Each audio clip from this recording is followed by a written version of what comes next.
കോൺഗ്രസിൻ്റെത് കള്ളക്കളിയാണെന്നാണ് പറയുന്നത്. ഈ കാര്യത്തിൽ ശ്രീ സുകുമാരൻ നായർ എന്ത് കള്ളക്കളിയാണ് കോൺഗ്രസ് കാണിച്ചത്? കോൺഗ്രസ് തുടക്കം മുതൽ നിങ്ങളോട് നിൽക്കുകയാണ് ചെയ്തത്. ആചാര സംരക്ഷണത്തിന് വേണ്ടി നിൽക്കുക ചെയ്തത്. ഉമ്മൻചാണ്ടിയും രമേശ് ചെന്നിത്തലയും പമ്പയിലെത്തി നിരോധനാജ്ഞ ലംഘിക്കുകയാണ് ചെയ്തത്. അവര് രാഷ്ട്രീയ പാർട്ടി, അവർക്ക് NSSO അല്ലെങ്കിൽ മറ്റേതെങ്കിലും സംഘടനകളോ പരസ്യമായി രംഗത്തിറങ്ങുന്നത് പോലെ ഇറങ്ങാൻ പറ്റില്ല. പക്ഷെ അവർ നിങ്ങൾക്ക് പൂർണ്ണ പിന്തുണ നൽകി വരും. അവരുടെ കള്ളക്കളി എന്താണ്? BJP പറഞ്ഞു ഞങ്ങള് ഈ ആചാര സംരക്ഷണത്തിന് അനുകൂലമായിട്ടുള്ള ഒരു നിയമം ഉണ്ടാക്കാവുന്നത്. പറഞ്ഞതായിരിക്കാം ചിലപ്പോൾ ഇന്നത്തെ സാഹചര്യത്തില്. പക്ഷെ സാർ, അതൊന്നും അത്ര എളുപ്പമല്ല സാർ. കേരളത്തിലെ ഒരു ക്ഷേത്രത്തിന്റെ മാത്രം കാര്യത്തില് ഭരണഘടനാ തത്വങ്ങളുടെ അടിസ്ഥാനത്തിൽ ഉണ്ടായ ഒരു സുപ്രീം കോടതിയെ മറികടന്ന് ഒരു നിയമനിർമ്മാണം ഉണ്ടാക്കൽ അത്ര എളുപ്പമൊന്നുമല്ല. പിന്നെ എന്താണ് ഈ CPM-ൽ അല്ലെങ്കിൽ പിണറായി വിജയനിൽ LDF സർക്കാരിൽ കണ്ട മേന്മ? എന്തുകൊണ്ടാണ് ഇപ്പോൾ NSS CPM സർക്കാരിനെ പിന്താങ്ങുന്നത്, പിണറായിയെ പിന്തുണയ്ക്കുന്നത് എന്ന ചോദ്യത്തിനുള്ള ഒരു മറുപടി മിക്ക ഇന്റർവ്യൂകളിലും വന്നിട്ടുള്ളതാണ്.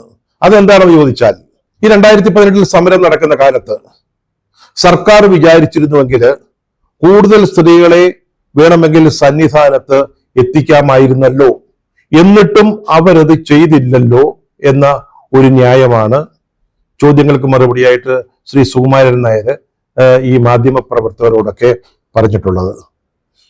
ഇത് വലിയ പഴക്കമുള്ള കാര്യമൊന്നുമല്ല. ശബരിമല സന്നിധാനത്ത് അല്ലെങ്കിൽ പമ്പ മുതൽ ശബരിമല വരെയുള്ള വഴിയിൽ എന്തൊക്കെയാണ് ആ ദിവസങ്ങളിൽ സംഭവിച്ചതെന്ന് നമുക്കറിയാവുന്നതാണ്.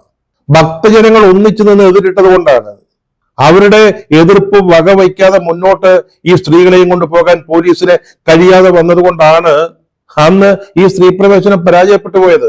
അല്ലാതെ ഇത് സർക്കാരിന്റെ ഒരു ഔദാര്യം കൊണ്ടായിരുന്നു. പിണറായി വിജയൻ അങ്ങ് തീരുമാനിച്ചു, വേണ്ട, സ്ത്രീകളെ കടത്തണ്ട, അതുകൊണ്ടാണ് സ്ത്രീകള് കടന്നു വരാതിരുന്നത്, കയറി വരാതിരുന്നത് എന്നാണോ NSS ഇപ്പോൾ കരുതുന്നത്? ഒരു പ്രധാനപ്പെട്ട ന്യായവാദം അദ്ദേഹത്തിൻ്റെത് അതാണ്. പിന്നൊന്ന് അദ്ദേഹം പറയുന്നത്, ശബരിമലയിൽ പ്രശ്നങ്ങൾ ഉണ്ടാക്കിയവർ തന്നെ, അതായത് LDF തന്നെ, പിണറായി സർക്കാർ തന്നെ ആ പ്രശ്നങ്ങൾ പരിഹരിക്കാമെന്ന വാഗ്ദാനമായി മുന്നോട്ട് വരുമ്പോ നമ്മൾ അവരോട് സഹകരിക്കുന്നതല്ലേ നല്ലതെന്ന്. പണ്ടവർ ചെയ്തതെല്ലാം തെറ്റാ, കള്ളത്തരങ്ങളാ കാണിച്ചത്, കൊള്ളത്തരങ്ങളാ ചെയ്തത്. പക്ഷെ അവരിപ്പോ മാനസാന്തരപ്പെട്ടിരിക്കുന്നു, മനംമാറ്റം വന്നിരിക്കുന്നു. അപ്പൊ നമ്മൾ അവരെ വിശ്വസിക്കുന്നതല്ലേ കൂടുതൽ ഭംഗി? അധികാരം അവരുടെ കയ്യിലാണല്ലോ. കോൺഗ്രസിനോ BJP-ക്കോ ഒന്നും ശബരിമലയുടെ കാര്യത്തിലൊന്നും ചെയ്യാൻ പറ്റത്തില്ലല്ലോ. അപ്പോ മനം മാറി വരുന്ന, പശ്ചാത്തപിച്ചു വരുന്ന ഈ ഗവൺമെന്റിനെ അങ്ങ് വിശ്വസിക്കുന്നതല്ലേ നല്ലത് എന്നാണ് ശ്രീ സുകുമാരൻ നായർ ചോദിക്കുന്ന മറ്റൊരു ചോദ്യം. ഇന്ത്യൻ എക്സ്പ്രസിന്റെ ലേഖൻ ചോദിക്കുന്നുണ്ട്, ഇത് റിപ്പൻഡൻസ് ആണോ, പശ്ചാത്താപമാണോ എന്ന്.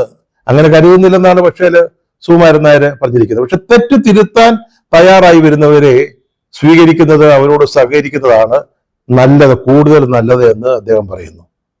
ഇതെന്ത് ന്യായമാണെന്ന് സാധാരണ മനുഷ്യന്മാർക്ക് മനസ്സിലാകുന്നില്ല. പശ്ചാത്തപിച്ചു വരുന്ന കുറ്റവാളികളുടെ ഒരു സംഘത്തെ രാജ്യത്തെ ക്രമസമാധാനം പാലിക്കുന്നതിന് നിയോഗിച്ചാൽ എങ്ങനെ ഉണ്ടായിരിക്കും? കൊള്ളയും കൊള്ളിവെപ്പും കൊലപാതകവും കവർച്ചയൊക്കെ നടത്തി ജയിലിൽ പോയവരാ. അവരെല്ലാവരും മാനസാന്തരപ്പെട്ടു, പെട്ടെന്ന് മാറ്റങ്ങൾ ഉണ്ടായി. അപ്പൊ ഇനി അവരെ നമുക്ക് ക്രമസമാധാനത്തിന്റെ ചുമതല ഏൽപ്പിച്ചേക്കാമെന്ന് ആരെങ്കിലും കരുതുമോ, വിചാരിക്കുമോ? അതുപോലെ ഈ ബിന്ദു അമ്മണി മുതലായവരെ ഈ പമ്പാ സംഗമത്തിൽ പങ്കെടുപ്പിക്കണമെന്ന് അവർ ആഗ്രഹിച്ചിട്ടും അടുപ്പിച്ചില്ലല്ലോ എന്നുള്ളതാണ് മറ്റൊരു കാരണമായിട്ട് അദ്ദേഹം ചൂണ്ടിക്കാണിക്കുന്നത്. ശ്രീ സുകുമാരൻ നായരെ, സർക്കാർ അത് സമ്മതിക്കുമോ? സർക്കാർ എന്തിനു വേണ്ടിയാണ് നടത്തുന്നത്? നിങ്ങളടക്കമുള്ള സംഘടനകളുടെ കണ്ണിൽ പൊടിയിട്ട് ഹിന്ദു സമുദായത്തെ മുഴുവൻ തെറ്റിദ്ധരിപ്പിച്ച് കഴിഞ്ഞ 2 പാർലമെന്റ് തെരഞ്ഞെടുപ്പുകളിൽ നഷ്ടപ്പെട്ടു പോയ ഭൂരിപക്ഷ വോട്ടുകൾ തിരിച്ചു പിടിക്കാനുള്ള ശ്രമം, അതിനുവേണ്ടിയുള്ള അടവ് നടപ്പാക്കുമ്പോൾ, തന്ത്രം ആവിഷ്കരിച്ച് നടപ്പാക്കുമ്പോൾ അവർ ബിന്ദു അമ്മണിയെ വിളിക്കുമോ? അതവരുടെ മാറ്റത്തിന്റെ ഒരു ഉദാഹരണമായിട്ട് കാണാൻ സാധിക്കുമോ? എന്തുകൊണ്ടായിരിക്കാം LDF സർക്കാർ പഴയ നിലപാടിൽ നിന്ന് മാറി ശബരിമലയിലെ ആചാര വിശ്വാസ സംരക്ഷണവുമായി ബന്ധപ്പെട്ട പഴയ ആ നിലപാടിൽ നിന്ന് മാറി ഇപ്പോൾ അയ്യപ്പ സംഗമം നടത്തിയതിന്റെ പിന്നിലെന്ന് അങ്ങ് എങ്ങനെയാണ് അതിനെ കാണുന്നതെന്ന് ആരും ചോദിച്ചില്ല. ചോദിക്കേണ്ടതായിരുന്നില്ലേ? അതിനൊരു മറുപടി വേണ്ടതായിരുന്നില്ലേ? ചോദിച്ചിട്ടും ഇവരാരും അവരുടെ റിപ്പോർട്ടുകളിൽ അത് ചേർക്കാത്തതാണോ എന്ന് എനിക്കറിഞ്ഞുകൂടാ. പക്ഷെ എന്തുകൊണ്ട് സർക്കാരിന് മനംമാറ്റം ഉണ്ടായി എന്നാണ് NSS കരുതുന്നതെന്ന് NSS ജനറൽ സെക്രട്ടറിയോട് ചോദിച്ചില്ല, അതുണ്ടായില്ല. അതേസമയം ഇതിലൊരു ലേഖകൻ വളരെ സാമർഥ്യത്തോടുകൂടി ഏറ്റവും അവസാനത്തെ ഒരു ചോദ്യം എന്ന നിലയിൽ അദ്ദേഹത്തോട് ഒരു ലീഡിംഗ് ക്വസ്റ്റ്യൻ ചോദിക്കാം. ലീഡിംഗ് ക്വസ്റ്റ്യൻ എന്ന് പറഞ്ഞാല് ഈ ജേർണലിസം പദാവലിയില് നമ്മൾ മനസ്സിൽ ആഗ്രഹിക്കുന്ന ഒരു ഉത്തരം കിട്ടാൻ വേണ്ടി വളരെ തന്ത്രപൂർവ്വം തയ്യാറാക്കി ചോദിക്കുന്ന ഒരു ചോദ്യം എന്നാണ് അതിന്റെ അർത്ഥം. അതായത് അദ്ദേഹം ചോദിക്കുകയാണ്, ഹിന്ദു വോട്ടുകൾ വേണ്ടെന്ന് കോൺഗ്രസ് ചിന്തിക്കുന്നു അല്ലെങ്കിൽ കരുതുന്നു എന്ന് അങ്ങേക്ക് തോന്നുന്നുണ്ടോ? നേരിട്ട് കോൺഗ്രസിന്റെ നിലപാടല്ല ചോദിക്കുന്നത്. എന്തുകൊണ്ടാണ് കോൺഗ്രസ് ഈ കള്ളക്കളി നടത്തുന്നതെന്ന് വേണേൽ ചോദിക്കാം. അതല്ല ചോദിക്കുന്നത്. കോൺഗ്രസിന് ഹിന്ദു വോട്ട് വേണ്ട എന്ന് അങ്ങനെയാണോ അവരെ കരുതുന്നതെന്ന് അങ്ങ് വിചാരിക്കുന്നുണ്ടോ? സ്വാഭാവികമായിട്ടൊരു മറുപടി അങ്ങനെയും ചിന്തിക്കാം, അങ്ങനെയും കരുതാവുന്നതാണ്. എന്നിട്ട് അഭിമുഖത്തിന്റെ ശീർഷകം എന്ന് പറയുന്നത് കോൺഗ്രസിന് ഹിന്ദു വോട്ട് വേണ്ട എന്ന് NSS പറയുന്നു. ഇവിടെ ഉണ്ടാകുന്ന മറ്റൊരു സംശയം, ഇതൊന്നും ചോദ്യങ്ങളൊന്നുമല്ല, NSSനോട് ചോദ്യം ചോദിക്കാനുള്ള ശേഷിയൊന്നും എനിക്കില്ല, ചില സംശയങ്ങളാ. അതായത് സർക്കാരിനുണ്ടായ മനംമാറ്റത്തെക്കുറിച്ച് NSSനുണ്ടായ ചിന്ത എന്തുകൊണ്ട് മറ്റാരെയേക്കാൾ ശബരിമല ദേവസ്ഥാനവുമായി അടുത്ത ബന്ധമുള്ള പന്തളത്തെ രാജകുടുംബത്തിന് തോന്നുന്നില്ല? അവര് ഈ പമ്പയിലെ ആഗോള അയ്യപ്പ സംഗമത്തിന് എതിരായിരുന്നല്ലോ. അതെന്തുകൊണ്ടാ? അതുപോലെ ഇപ്പോൾ NSSന്റെ വിശ്വാസം ആവർത്തിച്ചുറപ്പിക്കുന്ന ഈ സമയത്ത് ചില വസ്തുതകൾ അവിടെ നിൽപ്പുണ്ട്, അത് നമ്മൾ മറക്കരുത്. അതായത് ശബരിമലയിലെ സ്ത്രീ പ്രവേശനം സംബന്ധിച്ച സുപ്രീം കോടതിയുടെ വിധി അതങ്ങനെ തന്നെ നിൽക്കുകയാ, ആരും അസ്ഥിരപ്പെടുത്തിയിട്ടില്ല. ആ വിധി എങ്ങനെയാ വന്നത്? VS അച്യുതാനന്ദൻ സർക്കാർ നൽകിയ ഒരു അഫിഡാവിറ്റിന്റെ സത്യവാങ്മൂലത്തിന്റെയും കൂടെ ബലത്തിലാ. എന്താണ് VSന്റെ ഗവൺമെന്റ് പറഞ്ഞത്? ശബരിമലയിലെ ഏത് പ്രായത്തിലുള്ള സ്ത്രീകളെയും പ്രവേശിപ്പിക്കുന്നതിന് ഞങ്ങൾ എതിരല്ലെന്ന. നേരത്തെ ഉമ്മൻചാണ്ടി ഗവൺമെന്റ് നൽകിയിരുന്ന അഫിഡാവിറ്റിനെ മറികടന്ന് അത് പിൻവലിച്ചുകൊണ്ടാണ് ഈ പുതിയ അഫിഡാവിറ്റ് അന്ന് VS സർക്കാർ നൽകിയത്. അതിപ്പോഴും അവിടെ തന്നെ അങ്ങനെ നിൽക്കുകയാണ്. ശബരിമല സ്ത്രീ പ്രവേശനത്തിന് വേണ്ടി ഉണ്ടാക്കിയ തട്ടിക്കൂട്ടിയ ഒരു നവോത്ഥാന സമിതി അതിപ്പോഴും നിലനിൽക്കുകയാണ്. അതിന്റെ ഉദ്ദേശ ലക്ഷ്യങ്ങളിൽ മാറ്റം വരുത്തിയിട്ടില്ല. ശബരിമലയിലെ സ്ത്രീകളെ പ്രവേശിപ്പിച്ച് രാജ്യത്ത് പുതിയ നവോത്ഥാനം കൊണ്ടുവരാൻ വേണ്ടിയാ. പിണറായി വിജയനെ പുതിയ നവോത്ഥാന നായകനായി അവതരിപ്പിക്കാൻ വേണ്ടി അതിപ്പോഴും അവിടെ നിൽക്കുക. അപ്പൊ നമുക്ക് ചോദിക്കാവുന്ന ചില അല്ലെങ്കിൽ ഉന്നയിക്കാവുന്ന ചില സംശയങ്ങളുണ്ട്. NSS ഇപ്പോഴ് സുപ്രീം കോടതിയിൽ ഒരു പുനഃപരിശോധനാ ഹർജി നൽകിയിട്ടുണ്ട്. ഈ ഗവൺമെന്റ് തെറ്റുതിരുത്തുന്ന സർക്കാരാണെങ്കിൽ NSSന്റെ ഹർജിക്ക് അനുകൂലമായി അല്ലെങ്കിൽ NSSന്റെ നിലപാടിന് അനുകൂലമായി സംസ്ഥാന സർക്കാർ സുപ്രീം കോടതിയിലെ കേസിൽ കക്ഷി ചേരുമോ? രണ്ടാമത്തെ പ്രശ്നം VS സർക്കാർ സമർപ്പിച്ച സത്യവാങ്മൂലവുമായി ബന്ധപ്പെട്ടതാ. അത് പിൻവലിക്കുമോ?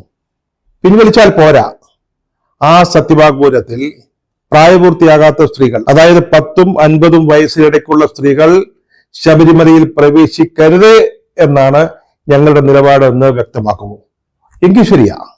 എങ്കില് ഈ ഗവൺമെന്റ് മാറി അല്ലെങ്കിൽ തെറ്റുകൾ തിരുത്തുന്നു എന്ന് പറയുന്നത് ശരിയാ.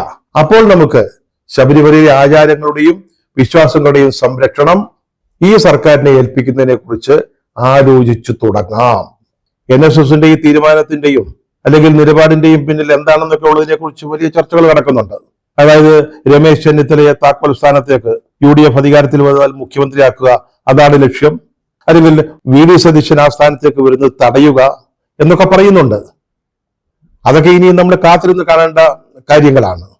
അത് മാത്രമല്ല, ഇതാണ് ലക്ഷ്യമെങ്കിൽ ഇപ്പോൾ ശബരിമല വിഷയവുമായി ബന്ധപ്പെട്ട് ഇടതുപക്ഷ സർക്കാരിന് ഗുഡ് സർട്ടിഫിക്കറ്റ് ആരും അല്ലല്ലോ ചെയ്യേണ്ടത്.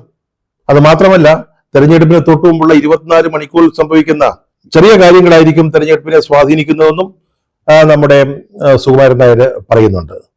പക്ഷേ ഇവിടെ നമ്മൾ ഇതൊക്കെ ചിന്തിക്കുമ്പോൾ സങ്കടം തോന്നുന്നത് ഒരു വിഭാഗത്തെക്കുറിച്ചാണ്.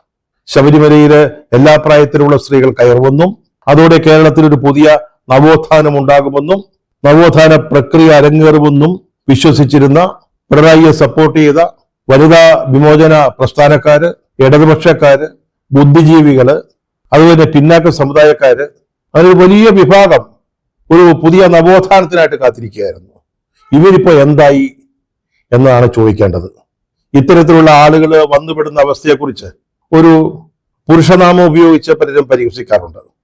ഞാൻ അതിന് മുതിരുന്നില്ല, കാരണം എനിക്ക് ആ പേര് വളരെ ഇഷ്ടമാണ്, അതുകൊണ്ടാണ്.